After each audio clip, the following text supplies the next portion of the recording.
What's up, nerds? Plugged In is back and better than ever. I'm your host, Sanai, and to my left, I have X and Ant. This week, we're going to be talking about Creed 3, Pokemon, and so much more. Let's roll the intro.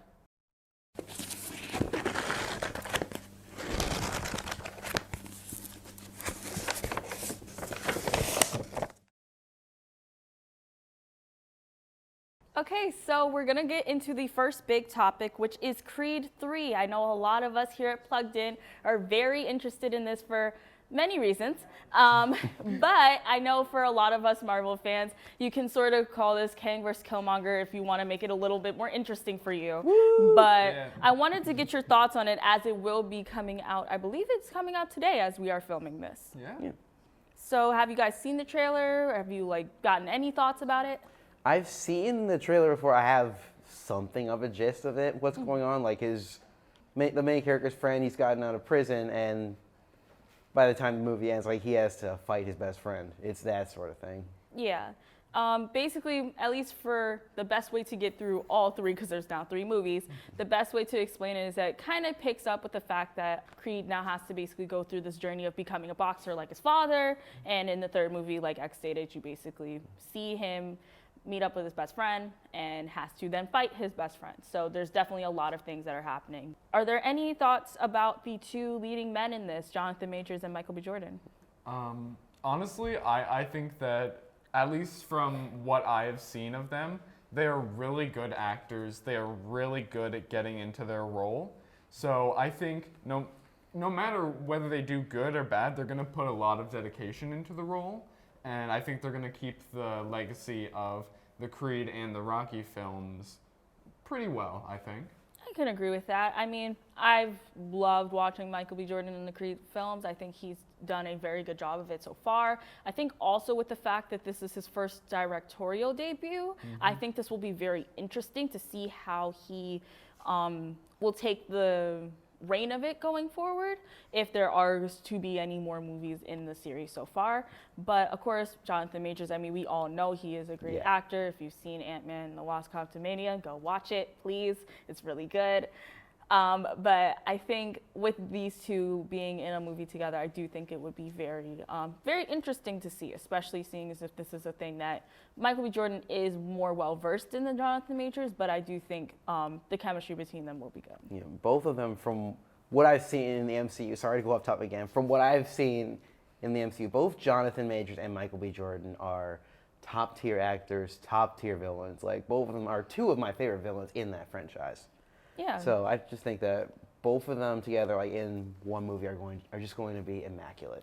I mean, I can agree. I think definitely, I don't think it's really off topic to say, because I mean, we've seen how they have both acted before, and that they both have very similar interests. They both have played villains. They both are in the MCU to some extent, and they both have shown that they can be able to pull off sort of a fierce or antagonistic persona. So I do feel like this, them being in the MCU definitely gives them an edge to be like, okay, I could be able to play this off. This seems like something I'm able to do. Yeah. Honestly, I think I'm most excited about the overall fight choreography. I've always really enjoyed interesting combat dynamics and the choreography that comes with on-screen fighting.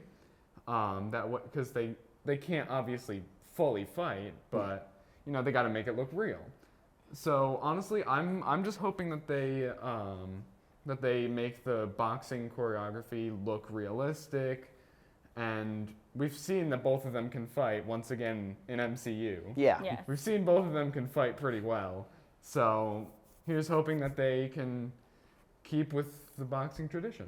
Yeah, I definitely can agree. I think it's definitely something that I think one has definitely have an advantage of over the other, as one has done this multiple times before. But I think especially with the fact that both of them have done fight choreography in the past, I think this will at least be not too out of the comfort zone for either of them. So before we wrap up, do you have any final thoughts? Dream team, baby! Yeah, I definitely agree with that. I definitely think that this will be definitely something that we can look forward to seeing as far as the box office sales. And I do definitely think that it will be a very nice addition into the series so far. So without further ado, let's move on a bit, and we're going to get into Pokemon, more of your territory. All right. So would you two like to explain to me what's going on with Pokemon? Because I'm more, I haven't been as aware. Well, it was Monday, right? That was the 27th? It was Pokemon Day. It was the anniversary of the day that the first Pokemon games, Red and Blue, first came out. On that day, we got the Pokemon Presents, and with it, the long-awaited announcement for Pokemon Scarlet and Violet's DLC, The Hidden Treasure of Area Zero. There's two parts of it, one releasing in fall and the next releasing in winter. The first one is the teal mask, which I actually watched the video on before I came here, like earlier today at the time of filming. So I was watching one of my favorite YouTubers, and he actually did like an explanation about the teal mask and that whole thing. Because like we have 4 new Pokemon now, if I'm not mistaken. We've got the main Pokemon, the main focus of that part. I forgot. Ogerpon, that's his name. Ogerpon. Then Yeah. there's also Okidogi or something like that. Okidogi. Monkey Dory. Monkey Dory, and Pheasantipity. Pheasantipity. Yeah. Y'all can These see where names those names very much confuse me. Yeah, those Go names. ahead. It's Yeah. Okidoki, Hunky Hunky Dory, Dory. and Serendipity. Yep. Ah, interesting. Okay, okay. Some pretty awesome names. So how do you guys feel about like the launch, and like did it exceed your expectations? Were you excited about it?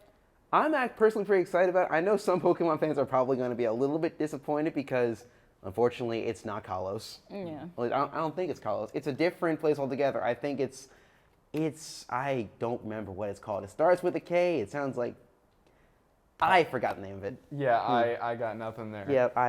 Yeah. I've always been a huge fan of the designs of the Pokemon themselves, though, and they all look really interesting, especially the new turtle Pokemon that was announced. Terrapagos. Terrapagos. Yeah. It seems like it's going to be a really nice introduction, especially because for people who have really tried to pick apart everything, they've noticed that on Terrapagos' back, on each one of the scales of its shell, is a different Pokemon type. Like the symbol for a different Pokemon type. Yeah. It's supposed to be like the legendary Pokemon that's sort of the embodiment of like the concept of terrestrialization, the main gimmick of the games. So it's supposed to be like it's the indigo disc that was alluded to in the games. If you play the games, spoiler warning, of course. But yeah, if you play the games, you'll notice that if you read like a certain book, you'll know that there is a Pokemon that's alluded to as a sort of disc Pokemon. And Terrapagos has been speculated to be that very disc Pokemon. And with all the scales being every single one of the 18 types, it connects the terrestrialization just perfectly. And with that main scale being the main star symbol you see. So it's kind of obvious at this point. And it's also kind of obvious that we are probably not getting any more Pokemon types anytime soon.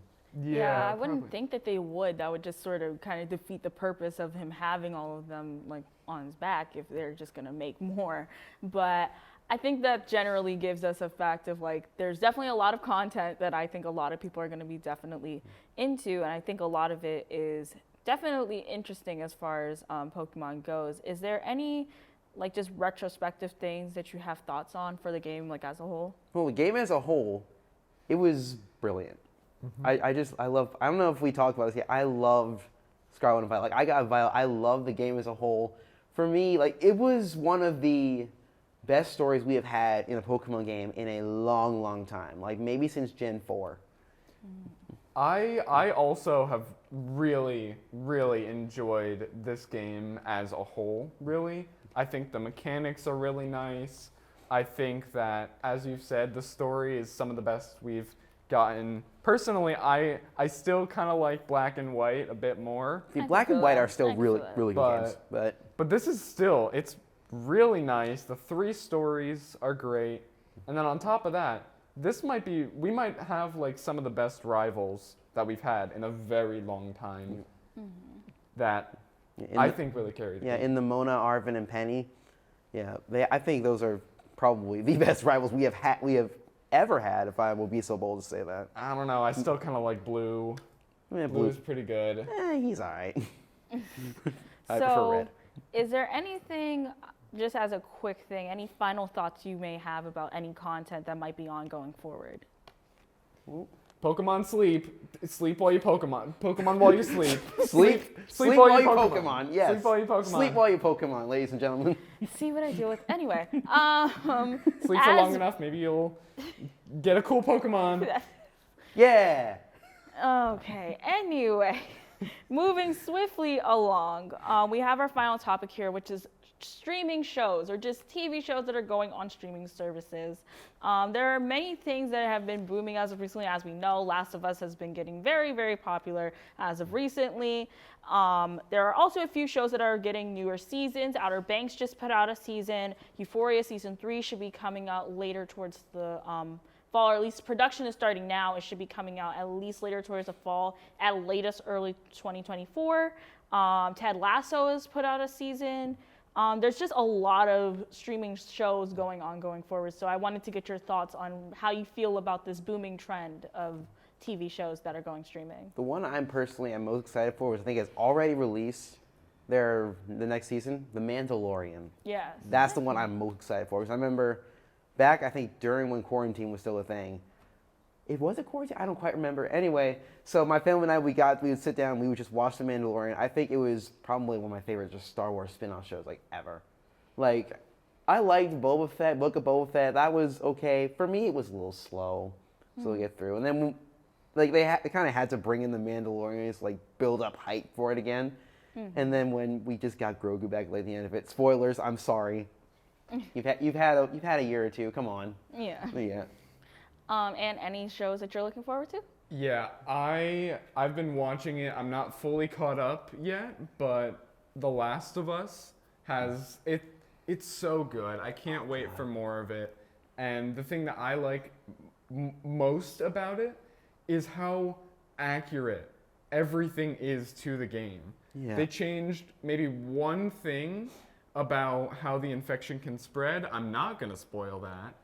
It is so game accurate. Like, even like there is a few scenes that are straight up shot for shot accurate to the game, to the games. The casting is great. The story's always been great. Yeah. Yeah, of course.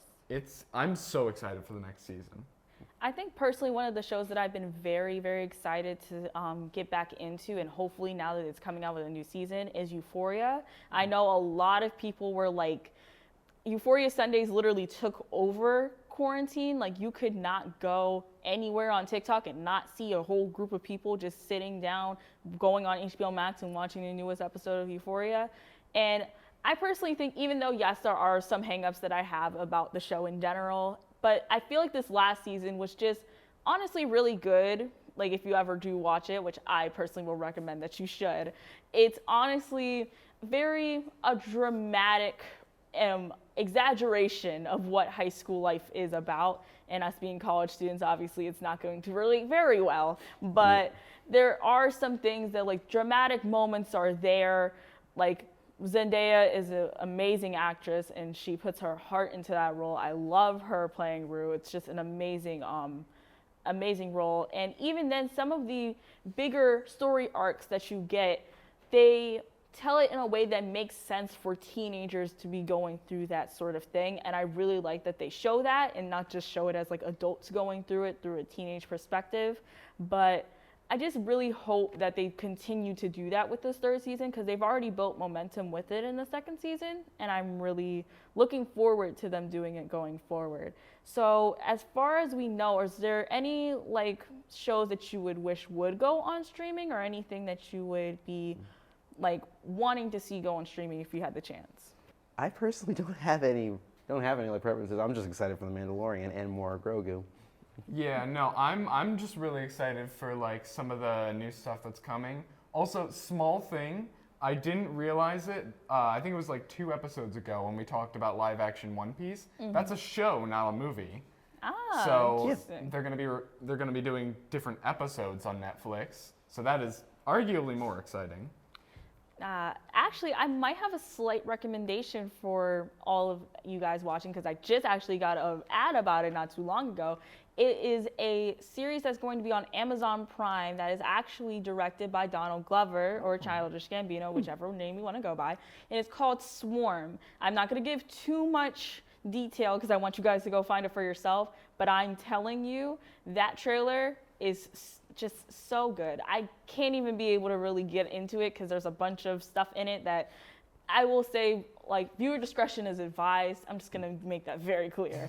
But honestly, I think it's probably one of the best trailers for a limited series as we know of that I've seen in a very long time. So if you do get the chance to see that trailer, please go make sure that Swarm is on your radar. But without any further ado, is there any other things you're thinking about as far as shows? Oh, something that just crossed my mind. Loki season 2. Right. That just crossed my mind. Loki season 2. Mm-hmm. Yeah. Okay, well then without further ado, we should probably get into some upcoming movies. All right. So, of course, we have Creed 3, which is coming out March 3rd. My bad. I thought it was supposed to be coming out today. It's coming out tomorrow. My bad. Mistakes happen. Yeah, we have Scream 6, which is coming out on March 10th. Then we have 65, which is coming out also coming out on March 10th. Apparently, it has Adam Driver and dinosaurs in it. Sounds very interesting. That's all you really need. I guess that's all I need to know. That sounds very interesting. I might actually go watch that. Then we have Shazam! Fury of the Gods, which comes out March 17th.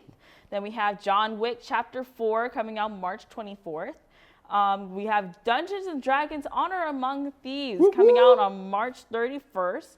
And finally, one of our favorite movies that we love talking about here, the Super Mario Bros. Movie coming out on April 7th. Do you guys have any thoughts on these movies? Well, obviously the Super Mario Bros. Movie, so exciting. Yeah. It looks really good. Also, if you go on sbplumbing.com, No, I've seen that. That is an actual website that they made to advertise the Super Mario Brothers plumbing company with a trailer that uses the original Super Mario Brothers Super Show song in it to I think you advertise mean their product. yes. No. Keep going. Oh my god, okay. It is so exciting. I think out of all of these, other than Creed and Scream 6, I'm actually kind of excited to see what John Wick Chapter 4 would probably be like. Seeing as if that there's like, we all know who John Wick is, or at least you should know who John Wick is.